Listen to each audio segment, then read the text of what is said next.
la Al Rayyan Cup. C'est un groupe 1 destiné aux 3 ans, chevaux arabes, 2000 mètres à parcourir. Et on voit un très bon départ du numéro 4, Obaïd, qui est placé aux commandes de la course par Yorit Mendizabal. Alors que le 5, Jade Ducroate, se retrouve en deuxième position. Monasib est en troisième. Joe Star est quatrième, en se montrant brillant d'ailleurs en début de course. Et Al Gadir, le numéro 1, favori de l'épreuve, patiente en dernière position. Direction de la ligne d'en face. Et c'est donc le numéro 4, Obanib, qui anime la course, avec dans son sillage le numéro 5, Jade Ducroate. Joe Star est toujours tendu en troisième position. À l'intérieur vient Lassa Al Gadir et le numéro 3, Monasib, est maintenant passé en dernière position. Les chevaux sautent au milieu de la ligne d'en face. Obaïd est le meilleur, Jade Ducroate est en deuxième position. À l'intérieur, on retrouve Las Al Gadir qui vient devant Joe Star. Et donc le numéro 3, Monasib, qui ferme la marche. Les chevaux s'approchent du tournant final. Allure réduite et peloton très compact pour aborder le dernier tournant.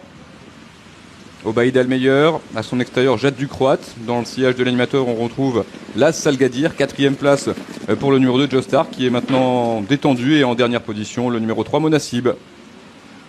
Les chevaux sont dans le tournant. Allure toujours réduite.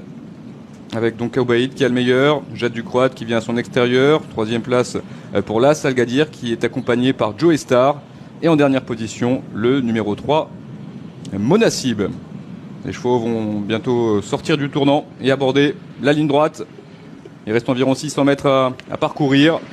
Obaïd a le meilleur. Jade Ducroate commence à être sollicité par Fabrice Véron, ce qui n'est pas le cas d'Al Gadir, qui se rapproche avec d'évidentes ressources. Joe Star va être décalé à l'extérieur par Jérôme Cabre, alors que Monasib se retrouve en dernière position. L'ultime ligne droite, il reste environ 450 mètres à parcourir. Al Gadir est pour l'instant au canter, il a pris facilement l'avantage, mais la menace vient à l'extérieur avec le numéro 2, Joe Star, qui termine bien son parcours et à distance. Monasib lutte pour l'instant avec le numéro 4, Obaïd. Il reste environ 200 mètres à parcourir. Al Gadir qui se détache et qui laisse une grosse impression. Al Gadir qui va remporter ce groupe 1 avec beaucoup d'aisance. Poulain de grande qualité qui s'impose ici. La deuxième place pour le numéro 2, Joe Star. Et à distance, la troisième place va revenir au numéro 3, Monasib, aux dépens d'Obaïd, le 4. As de 3, 4 et 5 pour l'arrivée chiffrée de la troisième course, le prix Casberoy. Un groupe 1 qui a été survolé par Al Gadir, qui prend une excellente revanche sur Joe Star. Il a plus progressé que le poulain de Thomas Fourcy, qui en plus a énormément tiré en début de parcours et très très très loin derrière le numéro 3.